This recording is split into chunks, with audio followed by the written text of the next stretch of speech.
KaraokeBooks. The Bride of Lammermoor.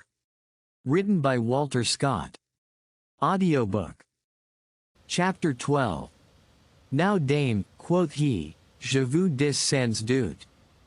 Had I not of a capon but the liver, and of your white bread naught but a shiver, and after that a roasted piggy's head. But I nae wold for me no beast were dead. Then had I with you homely sufferance. Chaucer, Sumner's Tale.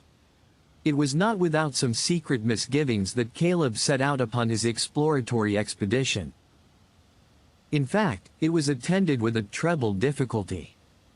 He dared not tell his master the offense which he had that morning given to Bucklaw, just for the honor of the family. He dared not acknowledge he had been too hasty in refusing the purse, and, thirdly, he was somewhat apprehensive of unpleasant consequences upon his meeting Haston under the impression of an affront, and probably by this time under the influence also of no small quantity of brandy. Caleb, to do him justice, was as bold as any lion where the honor of the family of Ravenswood was concerned. But his was that considerate valor which does not delight in unnecessary risks. This, however, was a secondary consideration. The main point was to veil the indigence of the housekeeping at the castle, and to make good his vaunt of the cheer which his resources could procure, without Lockhart's assistance, and without supplies from his master. This was as prime a point of honor with him as with the generous elephant with whom we have already compared him, who, being overtasked, broke his skull through the desperate exertions which he made to discharge his duty, when he perceived they were bringing up another to his assistance. The village which they now approached had frequently afforded the distressed butler resources upon similar emergencies, but his relations with it had been of late much altered. It was a little hamlet which straggled along the side of a creek formed by the discharge of a small brook into the sea, and was hidden from the castle, to which it had been in former times an appendage, by the intervention of the shoulder of a hill forming a projecting headland. It was called Wolf's Hope, i.e., Wolf's Haven, and the few inhabitants gained a precarious subsistence by manning 2 or 3 fishing boats in the herring season, and smuggling gin and brandy during the winter months. They paid a kind of hereditary respect to the lords of Ravenswood, but, in the difficulties of the family, most of the inhabitants of Wolf's Hope had contrived to get foo rights to their little possessions, their huts, kyle yards, and rights of common tea, so that they were emancipated from the chains of feudal dependence, and free from the various exactions with which, under every possible pretext, or without any pretext at all, the Scottish landlords of the period, themselves in great poverty, were wont to harass their still poorer tenants at will.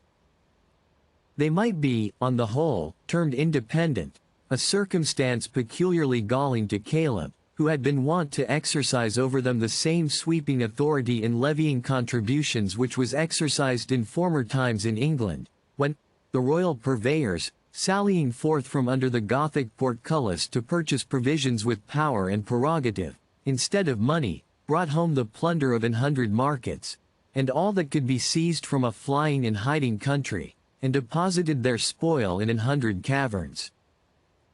Caleb loved the memory and resented the downfall of that authority, which mimicked, on a petty scale, the grand contributions exacted by the feudal sovereigns.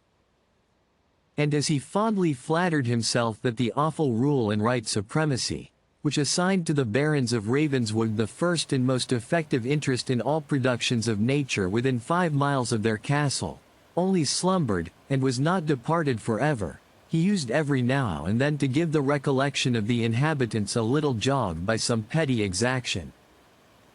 These were at first submitted to, with more or less readiness, by the inhabitants of the hamlet, for they had been so long used to consider the wants of the baron and his family as having a title to be preferred to their own, that their actual independence did not convey to them an immediate sense of freedom.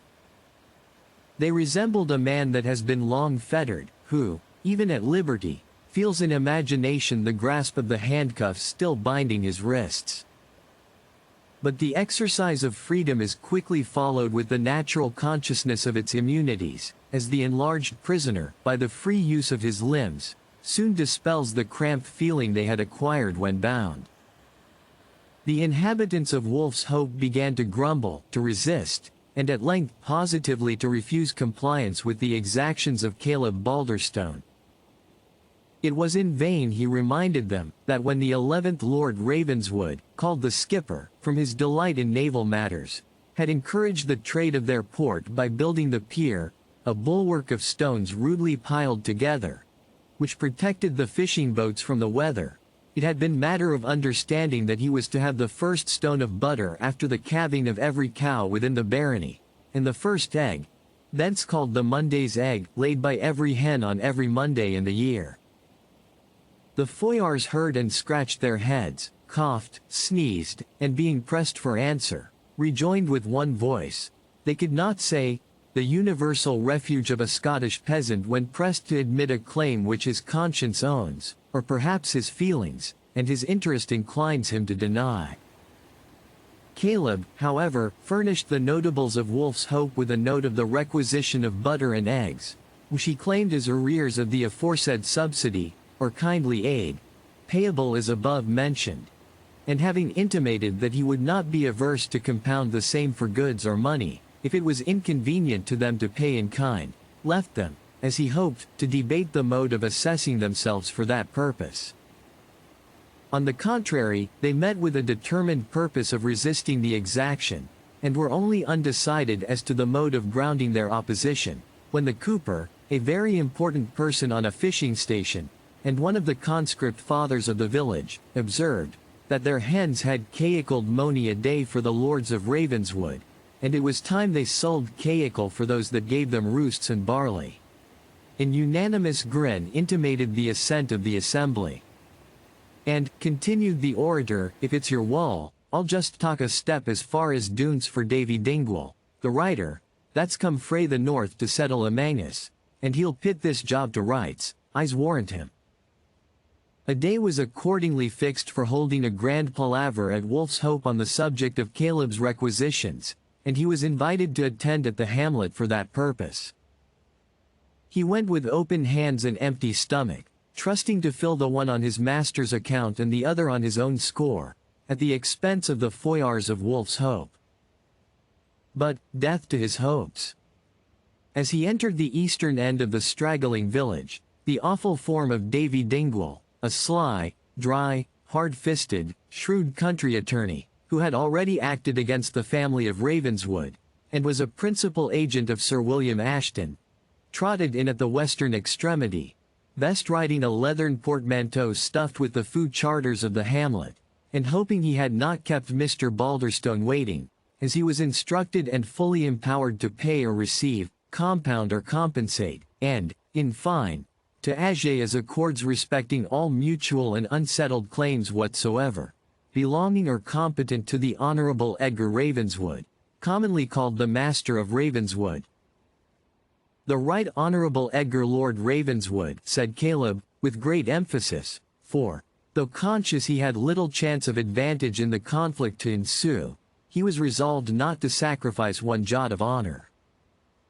Lord Ravenswood, then, said the man of business, we shall not quarrel with you about titles of courtesy, commonly called Lord Ravenswood, or Master of Ravenswood, heritable proprietor of the lands and barony of Wolf's Crag, on the one part, and to John Whitefish and others, Foyars in the town of Wolf's Hope, within the barony aforesaid, on the other part.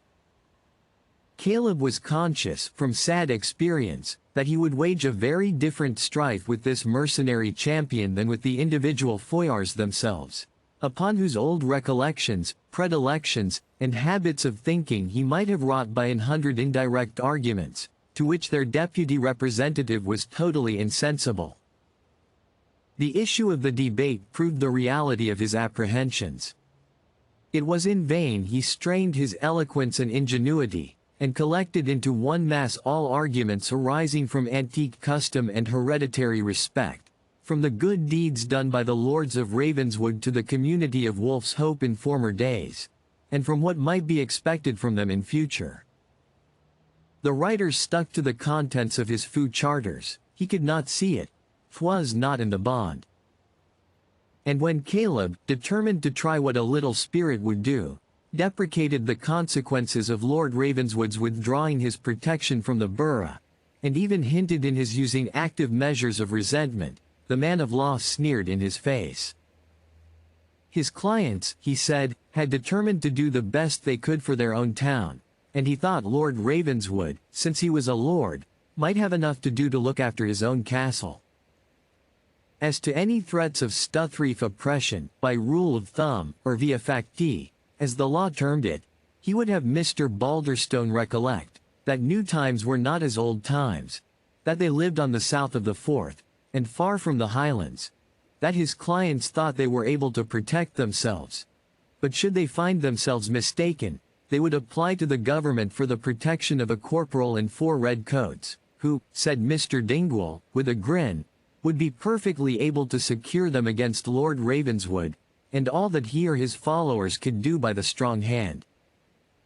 If Caleb could have concentrated all the lightnings of aristocracy in his eye, to have struck dead this contemner of allegiance and privilege, he would have launched them at his head, without respect to the consequences.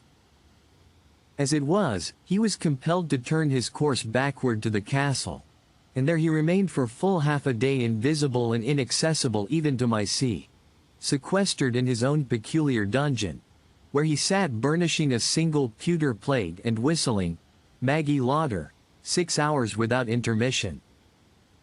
The issue of this unfortunate requisition had shut against Caleb all resources which could be derived from Wolf's Hope and its purlieus, the El Dorado, or Peru, from which, in all former cases of exigence, he had been able to extract some assistance. He had, indeed, in a manner vowed that the Dell should have him, if ever he put the print of his foot within its causeway again. He had hitherto kept his word, and, strange to tell, this secession had, as he intended, in some degree, the effect of a punishment upon the refractory Foyars. Mr. Balderstone had been a person in their eyes connected with a superior order of beings, whose presence used to grace their little festivities, whose advice they found useful on many occasions, and whose communications gave a sort of credit to their village. The place, they acknowledged, didna look as it used to do, and should do, since Mr. Caleb keepit the castle sae closely. But doubtless, touching the eggs and butter, it was a most unreasonable demand, as Mr. Dingwall had justly made manifest. Thus stood matters betwixt the parties, when the old butler, though it was gall and wormwood to him, found himself obliged either to acknowledge before a strange man of quality, and, what was much worse, before that stranger's servant, the total inability of Wolf's Crag to produce a dinner, or he must trust to the compassion of the Foyars of Wolf's Hope. It was a dreadful degradation, but necessity was equally imperious and lawless. With these feelings he entered the street of the village. Willing to shake himself from his companion as soon as possible, he directed Mr. Lockhart to Lucky Sma Trash's change house, where a din, proceeding from the revels of Bucklaw, Craigengelt, and their party, sounded halfway down the street, while the red glare from the window overpowered the grey twilight which was now settling down, and glimmered against a parcel of old tubs, kegs, and barrels, piled up in the cooper's yard, on the other side of the way. "If you, Mr. Lockhart," said the old butler to his companion, "will be pleased to step to the change house where that light comes from, and where, as I judge, they are now singing Called Kyle in Aberdeen, ye may do your master's errand about the venison, and I will do mine about Bucklaw's bed, as I return frae getting the rest of the vivers.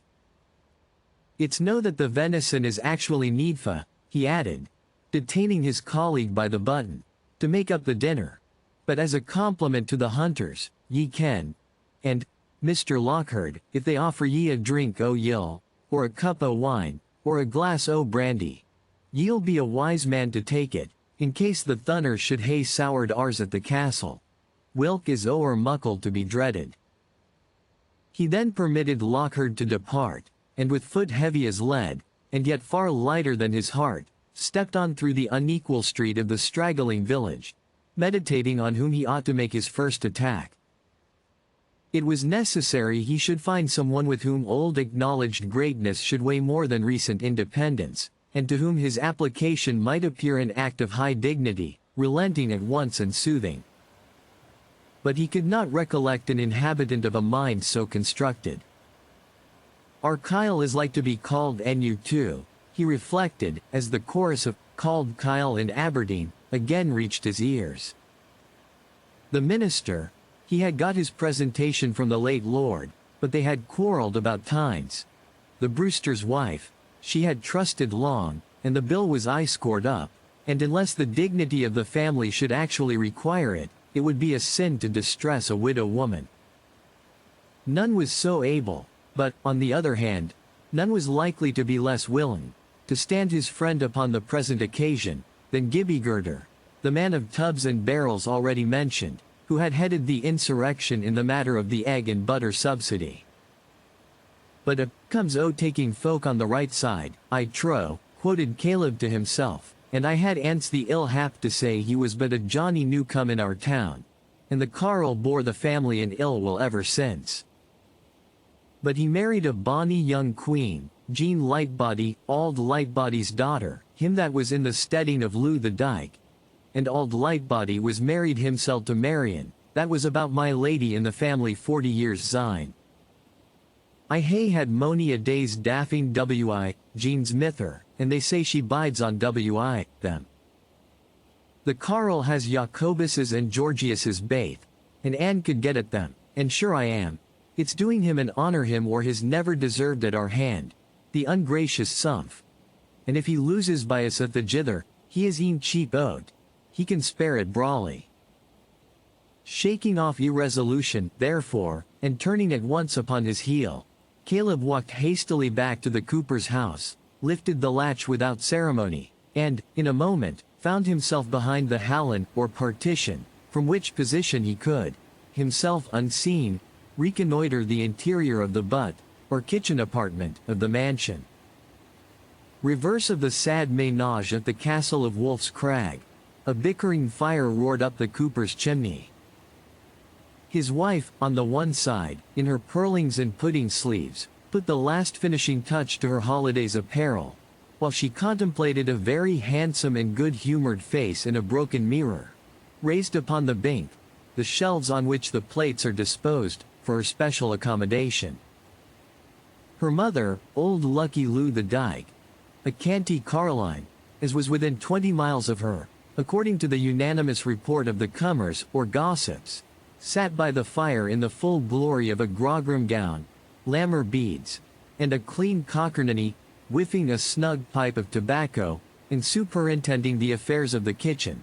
For, sight more interesting to the anxious heart and craving entrails of the desponding seneschal than either buxom dame or canty comer, there bubbled on the aforesaid bickering fire a huge pot, or rather cauldron, steaming with beef and brewis, while before it revolved 2 spits, turned each by one of the cooper's apprentices, seated in the opposite corners of the chimney, the one loaded with a quarter of mutton, while the other was graced with a fat goose and a brace of wild ducks. The sight and scent of such a land of plenty almost wholly overcame the drooping spirits of Caleb. He turned, for a moment's space, to reconnoiter the ben, or parlor end of the house, and there saw a sight scarce less affecting to his feelings, a large round table, covered for 10 or 12 persons, decored, according to his own favorite terms, with napery as white as snow, grand flagons of pewter, intermixed with 1 or 2 silver cups, containing, as was probable, something worthy the brilliancy of their outward appearance, clean trenchers, cutty spoons, knives and forks, sharp, burnished, and prompt for action, which lay all displayed as for an especial festival. "The devil's in the peddling tub coopering Carl," muttered Caleb, in all the envy of astonishment. "It's a shame to see the like o' them gusting their gabs at sic a rate. But if some o' that good cheer does not find its way to Wolf's Crag this night, my name is not Caleb Balderstone." So resolving, he entered the apartment, and, in all courteous greeting, saluted both the mother and the daughter. Wolf's Crag was the court of the barony, Caleb prime minister at Wolf's Crag, and it has ever been remarked that, though the masculine subject who pays the taxes sometimes growls at the courtiers by whom they are imposed, the said courtiers continue, nevertheless, welcome to the fair sex, to whom they furnish the newest small talk and the earliest fashions. Both the Danes were, therefore, at once about old Caleb's neck, setting up their throats together by way of welcome. "Aye, sirs, Mr. Balderstone, and is this you? A sight of you is good for sair een. Sit down, the goodman will be blithe to see you, ye nar saw him say cadgie in your life. But we are to christen our bit wean the night, as ye will hae heard, and doubtless ye will stay and see the ordinance. We hae killed a wether, and ane o' our lads has been out his gun at the moss. Ye used to like wild fowl." "Naw, goodwife," said Caleb. "I just keek it in to wish ye joy, and I wad be glad to hae spoken the goodman, but, moving, as if to go away." "The ne'er fit ye's gang," said the elder dame, laughing and holding him fast, with a freedom which belonged to their old acquaintance. "Wha kens what ill it may bring to the bairn, if ye overlook it in that gate." "But I'm in a preceese hurry, goodwife," said the butler, suffering himself to be dragged to a seat without much resistance. And as to eating, for he observed the mistress of the dwelling bustling about to place a trencher for him. As for eating, lack a day, we are just killed up yonder eating frae morning to night. It's shameful, epicurism, but that's what we hae gotten frae the English pock puddings." "Hout, never mind the English pock puddings," said Lucky Lightbody. "Try our puddings, Mr. Balderstone. There is black pudding and white hass. Try whilk ye like best." "Baith good, baith excellent. Canna be better. But the very smell is ennue for me that hae dined sae lately. The faithful wretch had fasted since daybreak. But I want to affront your housewife skep, goodwife, and, with your permission, I's e'en pit them in my napkin, and eat them to my supper at e'en, for I am wearied of Mysie's pastry and nonsense. Ye ken landward dainties I pleased me best, Marion, and landward lasses too," looking at the cooper's wife. "Ne'er a bit, but she looks far better than when she married Gilbert, and then she was the bonniest lass in our parochine and the nicest tilt. But gauzy cow, goodly calf." The women smiled at the compliment each to herself, and they smiled again to each other as Caleb wrapped up the puddings in a towel which he had brought with him, as a dragoon carries his foraging bag to receive what might fall in his way. "And what news at the castle?" quo' the goodwife. "News? The bravest news ye ever heard. The Lord keeper's up yonder his fair daughter, just ready to fling her at my lord's head, if he winna talk her out o' his arms. And I's warrant he'll stitch our auld lands of Ravenswood to her petticoat tail." "Eh? Sirs, aye, and will hae her? And is she weel favoured? And what's the colour o' her hair? And does she wear a habit or a railly?" were the questions which the females showered upon the butler. "Hout tout. It wad talk a man a day to answer your questions, and I hae hardly a minute." "Where's the goodman?" "Awa, to fetch the minister," said Mrs. Girder. "Precious Mr. Peter bide the bent, frae the Mosshead.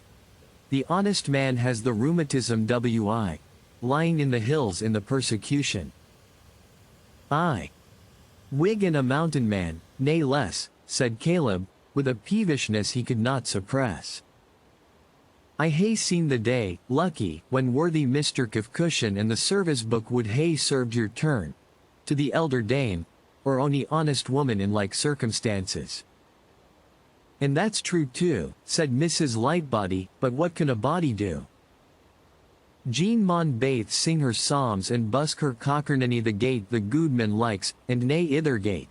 For he's maester and mayor at hame, I can tell ye, Mr. Balderstone." "Aye, and does he guide the gear too?" said Caleb, to whose projects masculine rule boded little good. Ilka penniont, but he'll dress her as dink as a daisy, as ye see. Say she has little reason to complain. Where there's an better aff there's 10 war. Aweel, goodwife, said Caleb, crestfallen, but not beaten off, that wasna the way ye guided your goodman. But Ilka land has its ain louk. I maun be ganging. I just wanted to round in the goodman's lug, that I heard them say up by yonder that Peter Punchin, that was cooper to the Queen's stores at the Timmer Burse at Leith, is dead. Say I though that maybe a word frae my lord to the Lord Keeper might hae served Gilbert, but since he's frae hame. Oh, but ye maun stay his hame coming, said the dame. I telled the goodman ye meant weel to him, but he taxed the tout at every bit lippening word.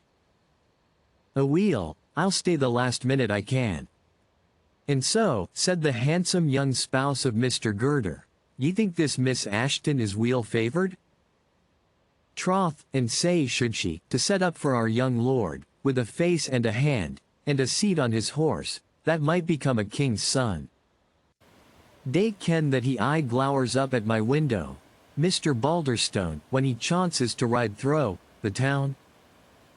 Say I hae a right to ken what like he is, as weel as ony body. I ken that brawly, said Caleb, for I hae heard his lordship say the cooper's wife had the blackest ee in the barony, and I said, weel may that be, my lord, for it was her mither's afore her, as I ken to my cost. Eh, Marion? Ha, ha, ha. Ah. These were merry days. Howd awe, auld Carl, said the old dame, to speak sick daffing to young folk. But, Jean, fie, woman, dinna ye hear the bairn greet? I's warrant it's that dreary weed has come o'ert again.